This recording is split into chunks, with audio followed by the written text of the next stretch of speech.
Welcome back, deep divers.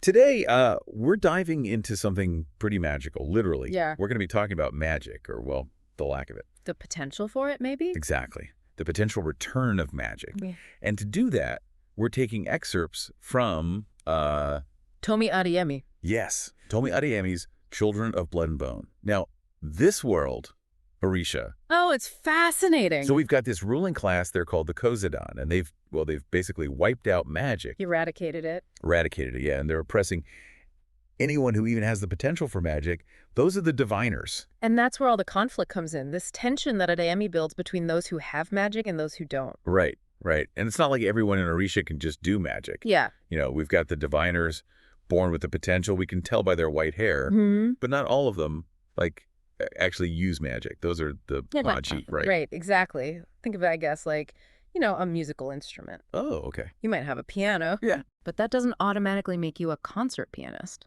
I see, I see. You have the potential, but becoming a Magi, that takes training, practice, that connection to the source of the magic. Okay, so 11 years before our story even starts, King Saran, he orders this really brutal purge, right?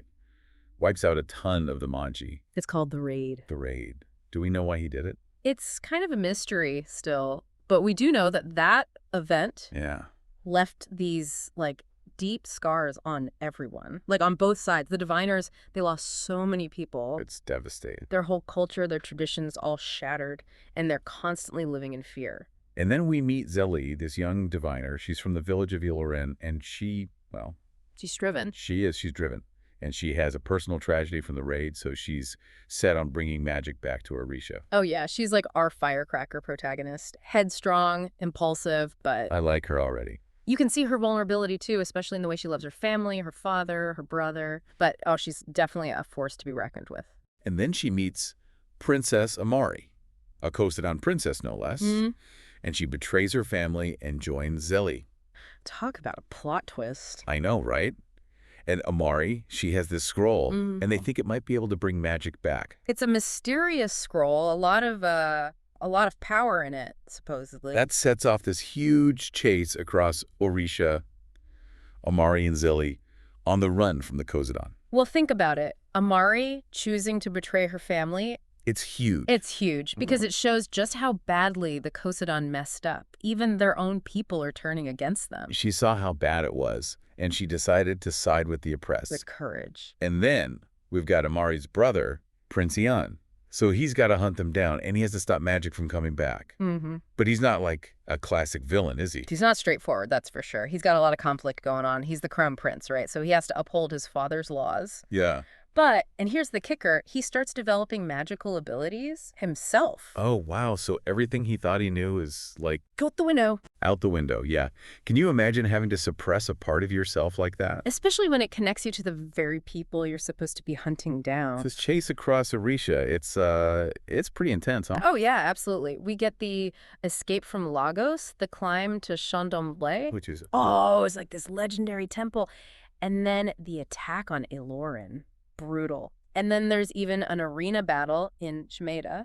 Adeyemi keeps the action going. It sounds nonstop. Zélie and Amari are in constant danger. So the scroll, it's super important, right? But it's not like a simple spell. There's this whole ritual you have to do, and there's this artifact, the Sunstone. It's not that easy, is it? Look. The Sunstone, it's essential for bringing magic back permanently, but it's been lost for centuries. And the ritual itself, It's traditionally done by these protectors of magic, who are? the Centauros. The Centaurs, okay. But there's only one left, Legan, and he can't do the ritual alone. Wait, so if there's only one left, and he can't do the ritual, how are they supposed to bring magic back? Well, it gets even more complicated because, you see, Zélie is a descendant of the king who originally destroyed magic. And it turns out she's destined to become, get this, the Mamalawo. The Mamalawo. What is that? Like a conduit between the gods and magic. So the fate of magic rests on Zélie. Pretty much. But she's not alone, right? We've got Inan struggling with his powers, and then there are the masks. Ah, the masks. They're a secretive group of diviners, and they survive the purge, but they live in the shadows. Okay, and what do? Well, they challenge Zélie. They make her think about things differently, remind her that things are never black and white. So we've got Zélie and Amari on this quest, we've got Inan battling with himself, and we've got the masks lurking in the shadows. Orîsha sounds like a powder keg. That's a good way to put it. All these forces are about to collide, and the tension is building. But before we get into the climax, let's take a look at these characters, starting with Zélie. What makes her so compelling? I think with Zélie, it's her resilience. You see her go through so much, terrible things, violence, and she keeps going. Yeah, she doesn't give up. She never gives up hope. And Yeah. she carries the weight of, her people's pain A lot to carry. and uses that to fuel her fight, to bring magic back. Her family seems really important to her. Like, they help ground her. Oh, for sure. Especially her relationship with her father, Baba. He's like the voice of wisdom, Yeah. always guiding her, reminding her about their traditions, connecting to their ancestors. I remember that one line Baba says to Zélie, "We are the children of the gods. Even they can bleed." Oh, that's powerful. Like, even the most powerful beings, they can be hurt. They're not invincible. And even when you're being oppressed, you're not powerless. Right. It's like he's saying, embrace your heritage, Zélie, and fight for your people. But it's not just Baba, her brother, Zane. Right. Zane, he's a little more cautious, aware of the danger, but he loves his sister. You can tell he wants to protect her. Of course, but he also gets that they need to be smart about this fight. They're like a good team, those two. A classic sibling dynamic, they bicker, they challenge each other. They're real. But at the end of the day, they're there for each other no matter what. And what about Amari? She goes through a huge change. She does. From princess to rebel. What makes her change so much? I think seeing her father's brutality, that was the turning point. When he executes her handmaiden, Binta, Oh, that was awful. that's when Amari realizes her life, it's all an illusion. She had to face the reality of what the Kosanam were doing. It shows you injustice, it can happen anywhere, even a palace. Right. And someone she cared about killed for just being a diviner. Amari had to do something. It's like she couldn't ignore it anymore. And that's what's so amazing. She could have stayed silent, comfortable, Yeah. but she chooses to do what's right, even if it means going against her own family, risking her own life. So much courage. The classic redemption story. Yeah. The princess who joins the rebellion. But it's not just about fighting her family, is it? It's about fighting for something better. Exactly. It's about empathy. Amari, she realizes how much the diviners are suffering, and she uses her power to help them. And we can't forget about her brother, Prince Inan. He's torn, isn't he? Yeah. Between his father and his magic. Inan. He's so complex. It's like this battle for his identity.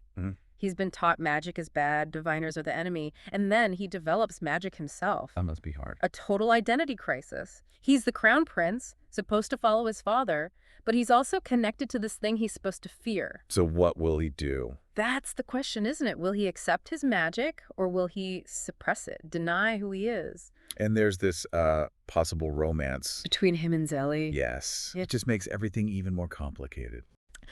Their relationship, it's electric. So much tension, so much suspicion, but you can also feel the attraction. Forbidden love. But it shows you, even in conflict, you can still connect with someone. Maybe love can bridge the gap. Maybe. But there's also the masks. They represent a whole other side to this fight. Right, the masks. More radical, more secretive. They're not about peace talks or compromise. They know how brutal the Kosidon can be, and they think they have to fight fire with fire. They're like the underground movement. Guerrilla tactics, Ugh. disrupting the Kosion. And their leader, Zhu, Tell me about her. she's fierce, she's ruthless, she wants revenge. Why? What happened? Zhu lost her sister during the raid. It changed her. That's heartbreaking. She's become this hardened warrior, but she represents the anger, the pain of her people. It sounds like the masks, they operate in a gray area. Not everything is black and white for them. They'll use violence, which Zélie doesn't like. She has a more idealistic approach. I think the masks make you think, make you consider, what are you willing to do to fight for what you believe in? So we've got these amazing characters, this world of Orîsha, this quest to restore magic. What are some of the big themes that Adeyemi is exploring? It's like she's saying belief can be powerful, but it depends how you use it. Right. Like, what are your motivations? We see that with King Saran. He believes magic is dangerous and it leads to all this violence. But Zélie, she believes in the good magic can do. She believes it can make the world a better place. And it's not just about the leaders, The diviners, their belief. Their traditions, their resilience. It keeps them going. It's their hope for the future. Like a shared spirit. Yeah, it binds them together. But even with all that belief, things are still really difficult. And the ending of these excerpts, phew. It's a roller coaster. Zélie does the ritual, or at least a version of it. Does it work? Magic comes back, but just for a little while. She loses her connection to it. Yeah. And then, well, What happens? Babahar, Oh, no. he dies. It's like even when you're fighting for what's right, there's still consequences. Sacrifices. Sometimes you have to pay a high price. Zélie, she loses so much. It would be understandable if she just gave up. It's heartbreaking. But Adeyemi, she throws us a curveball. Why happens? Amari, the princess, she develops magic. No way. So even though Zélie lost her magic, it's like there's still a chance. It changes everything. Now we have a Kosidon with magic, someone who knows both sides. She could be a bridge between them. Imagine the possibilities. A new generation stepping up. I'm left wondering, if I was Zélie, knowing what could happen, the good and the bad, would I keep fighting? That's the question, right? What are we willing to fight for? What are we willing to sacrifice? There's no easy answer. And that's why Children of Blood and Bone is so good. It makes you think. It's about so much more than just magic. It's about identity. It's about oppression, family. Well, It challenges us to think about the world we live in, how we treat each other, to look at the violence, the injustice. and ask ourselves, what can we do to make things better? Adeyemi shows us, even when things are divided, there's always potential for change. We just have to believe. So as we come to the end of our deep dive into Orïsha, what do you hope people will take away from this? I hope they'll want to explore this world more, read the book, and, I hope it inspires them to use their own voices to make a difference. Beautifully said. That's what we're all about here on the Deep Dive. Spark curiosity, get people talking, empower you to learn more about things that matter. If you haven't already, definitely check out Children of Blood and Bone. You won't regret it. We'll put a link in the show notes so you can find it. Thanks for joining us on this Deep Dive, everyone. And we'll see you next time on the Deep Dive, where who knows what we'll explore, but it's going to be fascinating.